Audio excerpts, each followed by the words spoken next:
Bénin, terre de Béhanzin, de Bioguera et des Agodiers. Bonsoir chez vous. Allô Cotonou, c'est tout de suite.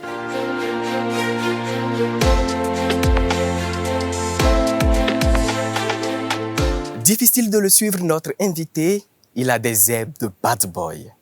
Quand ça lui chante, il se montre moralisateur et éducateur, ce qui est contraire avec ses apparences. Paradoxe, n'est-ce pas? La vérité est qu'il est le seul artiste béninois qui a réussi à lancer un même jour et à une même heure deux projets. Papa Yazi est notre vedette de ce soir. Bonsoir Papa Yazi. Bonsoir. Et Cabo. Et Cabo, s'il est plateau, allô Cotonou. C'est bien ça, non? Chez vous. Dis-nous, célébrité ou richesse? Célébrité. Célébrité, hein? Ouais. Tu n'aimes pas l'argent? La célébrité peut déboucher sur la richesse, mais la richesse ne débouche pas toujours sur la célébrité. Ça, c'est mon avis. C'est toi, ça. Mais par contre, tu sais bien qu'il y a de ces personnes qui sont célèbres, mais totalement moisies. Tu es conscient de ça, non? Ouais, il y en a qui sont célèbres et totalement moisis. Toujours est-il que la vie est un choix et chacun prend le risque qui lui plaît. Voilà. D'accord. Buzz ou notoriété? Notoriété. Tu n'aimes pas le buzz, c'est ça? Par définition, je pense que le buzz, c'est éphémère. La notoriété, elle reste. Elle traverse le temps, donc je préfère la notoriété. Religion ou tradition? Religion, tradition, je dirais religion. Hein. Je dirais religion. Politique ou cinéma? Politique.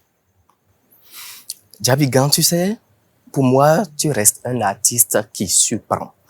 Tu es impressionnant. À chaque réunion des Djabi, parce que nous sommes en 2023, depuis la sortie des deux titres, Julie et Ballon d'Or, c'est déjà 4 réunions des Djabi et tu fais toujours carton. C'est quoi le secret de ta magie?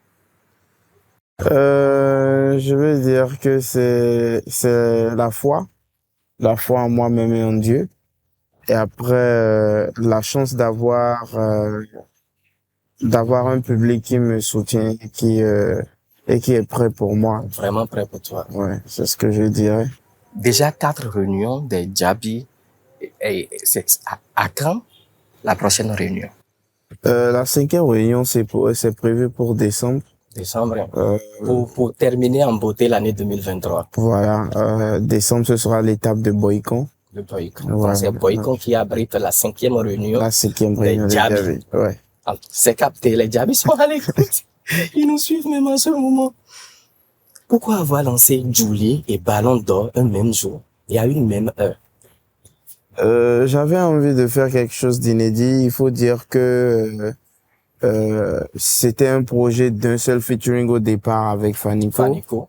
Et puis en studio comme ça, l'inspiration est venue et d'un single, on s'est retrouvé à deux titres. Maintenant, on aimait tous les deux les titres. Chacun avait certes sa préférence. Et on a eu l'occasion de voyager ensemble et de tourner un des clips à l'extérieur. Donc, quand on est rentré, le second projet était un projet qui lui tenait aussi beaucoup à cœur. Okay. Donc, on s'est dit qu'on allait tourner les deux et puis choisir qu'est-ce qu'il fallait lancer en premier. Puis, un jour, comme ça, en discutant avec lui, on s'est dit, et si on faisait quelque chose d'inédit? Parce que les fans ont l'habitude de nous greffer à tous les deux ce cliché de jumeaux à cause de nos tailles similaires et de nos locks. Locks, oui. Donc, on s'est dit, alors, et pourquoi ne pas aller sur un projet jumeau alors? Voilà, les jumeaux, ils font un projet jumeau. Et voilà, les jumeaux, ils naissent toujours le même jour. Et c'est parti comme ça. En tout cas, on a aimé quand même. Merci beaucoup. C'est fort. De Julie et Ballon d'Or, lequel a coûté 50 millions la réalisation? Je ne dirais pas 50 millions, mais le projet Ballon d'Or à lui seul, un projet qui a coûté une vingtaine de millions. Je me rappelle qu'en son temps, j'avais dit un projet de plus de 15 millions. C'est Ballon d'Or. Ballon d'Or qui a vraiment coûté, et je pense que c'est une expérience que j'ai aimé quand même. D'accord.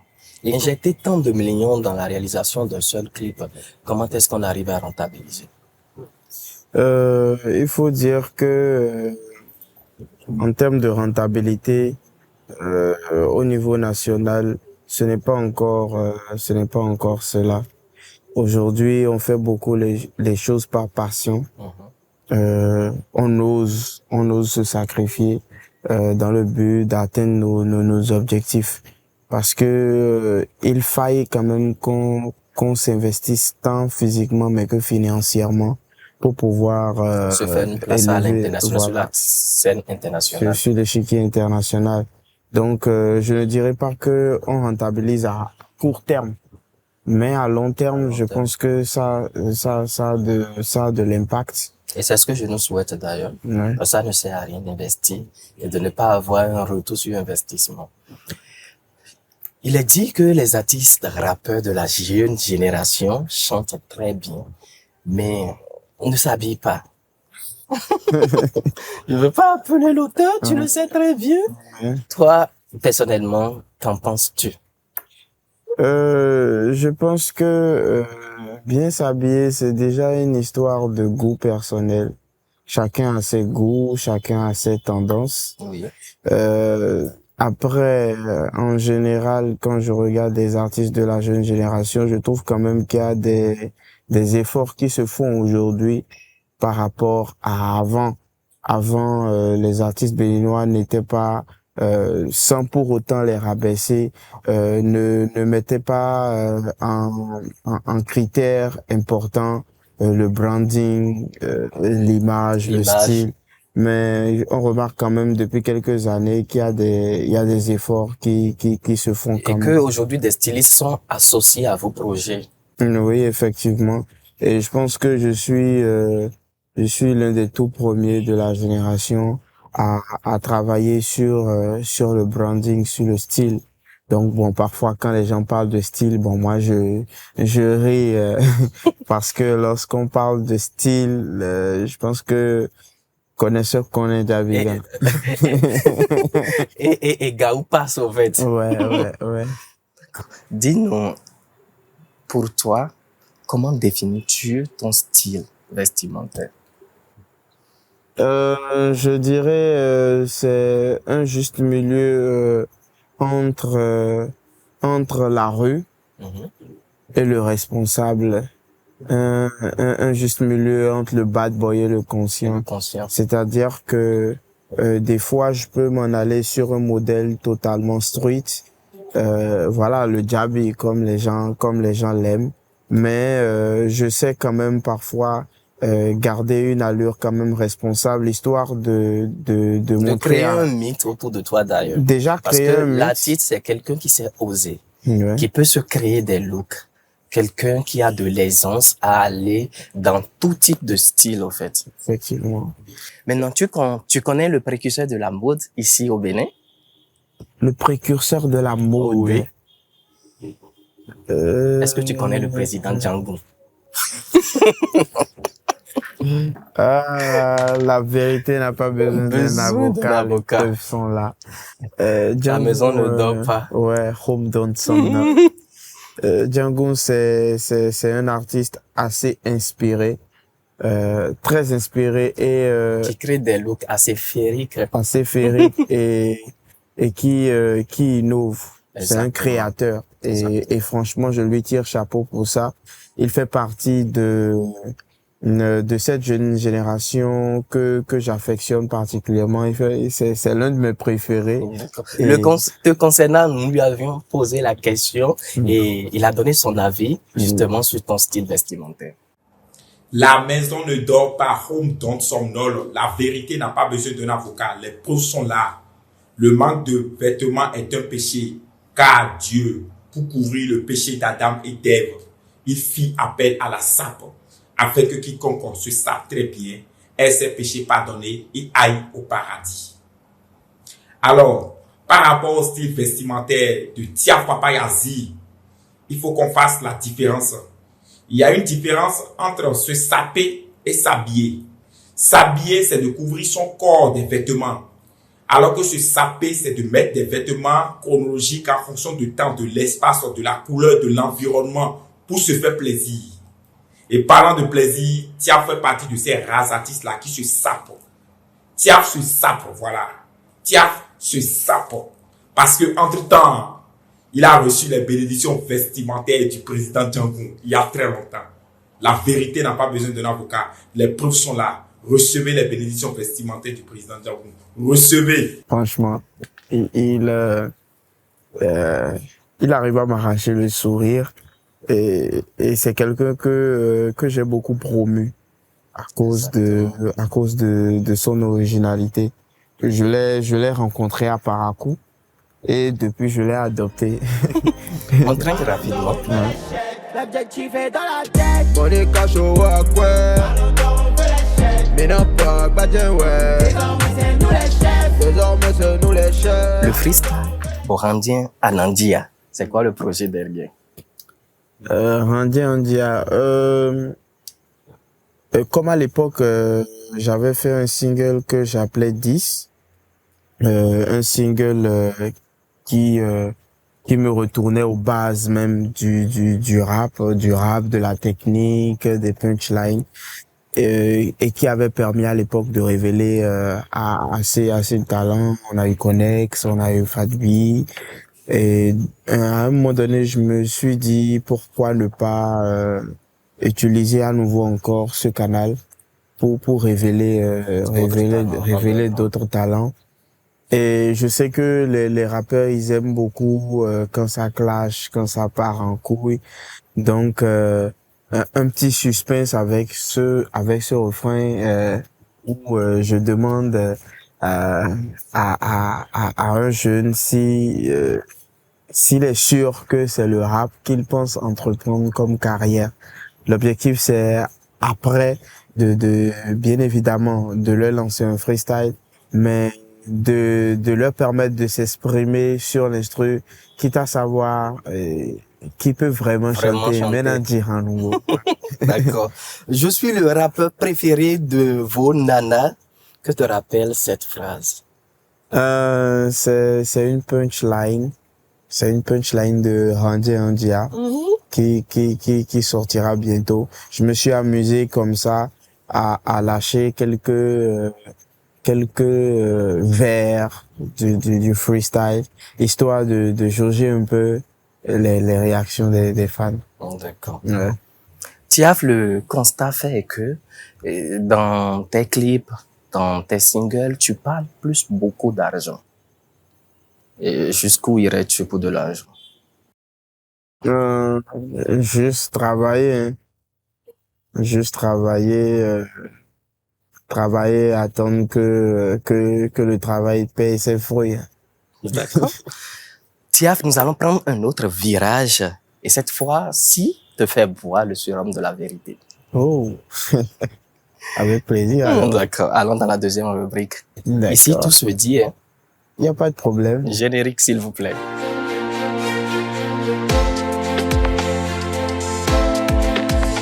Tiaf, t'a-t-on déjà proposé de vendre ton âme ou de signer un pacte avec le diable pour la gloire? Pas exactement ça, mais j'ai eu une proposition similaire. Hein. Ton titre Nsata, est-ce un vécu ou un projet conçu pour conscientiser? De base, un projet conçu pour conscientiser, mais qui s'est avéré être une prophétie de ma propre expérience de vie. Affaire Tiaf et Clara. Une simple invitation d'une soirée qui se transforme en nuitée de 2h à 19h. Que s'est-il réellement passé? Attention à ce que tu diras, car nous avons ici un enregistrement de Clara que nous allons te jouer juste après. Ben, il faut dire que c'est surtout une erreur de parcours, je dirais. Clara qui est quelqu'un avec qui j'entretiens de très bonnes relations et que j'ai voulu honorer en répondant à une invitation qui m'a apporté préjudice. Je pense que c'est l'une de mes erreurs de parcours, que je m'attelle aujourd'hui à ne plus répéter à l'avenir. Force est de constater que la plupart des artistes au soir de leur vie côtoient de près la misère. Que fais-tu pour assurer tes arrières? Il faut dire que déjà, c'est déjà d'éviter de tomber dans les mêmes pièges que mes aînés, mes prédécesseurs, éviter de commettre les mêmes erreurs. Après, aujourd'hui, je réfléchis plus dans une optique de pouvoir diversifier mes sources de revenus, voilà, avoir des activités parallèles qui puissent permettre de continuer à joindre les deux bouts, même quand il n'y a pas de retour au niveau de la musique. Malheureusement, c'est notre pays et on fait avec. Après, c'est Dieu qui connaît l'avenir, hein. La thèse, l'un de tes projets pour rendre fier papa, quoiqu'il est déjà assez fier de toi, comment tu te planifies entre la reprise des études et la musique? J'étais déjà habitué à jumeler les deux puisque même durant mon cursus universitaire, je faisais de la musique. Après, c'est un objectif personnel parce que je tiens à briser ce mythe de penser de confondre tout de suite rappeur et puis délinquant. Donc, d'ici 1 à 2 ans, je pense trouver du temps à consacrer à nouveau à mes études, histoire d'atteindre cet objectif. Est-ce que tu as ce soir un mot à dire à ton papa? C'est surtout, papa, je t'aime. Je te remercie pour tous les sacrifices que tu as fait, pour tous tes efforts dans le but de me voir réussir, de nous voir réussir, nous tes enfants. Je sais que je n'ai pas toujours été juste, je ne suis pas un garçon facile, mais je tiens à te dire que je t'aime et je suis fier de t'avoir comme père. Je suis fier de tout ce que tu as abattu comme effort dans le but de me voir réussir. Et je travaillerai, je prierai Dieu afin qu'il m'aide à te rendre plus fier que tu ne l'es déjà. Voilà. Djabigan, est-ce que tu as été dans le Gbalou? Ouais, j'ai été dans le Gbalou, c'était Gbaloutique. Merci. Lumière, s'il vous plaît.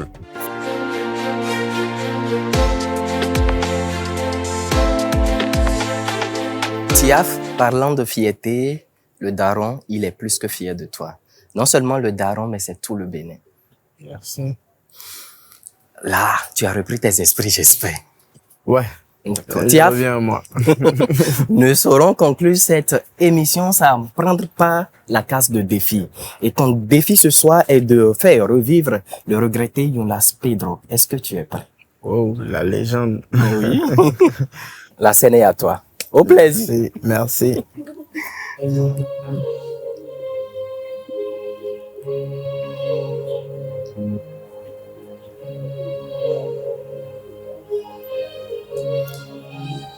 Je ne maîtrise pas trop les paroles, mais on va s'essayer.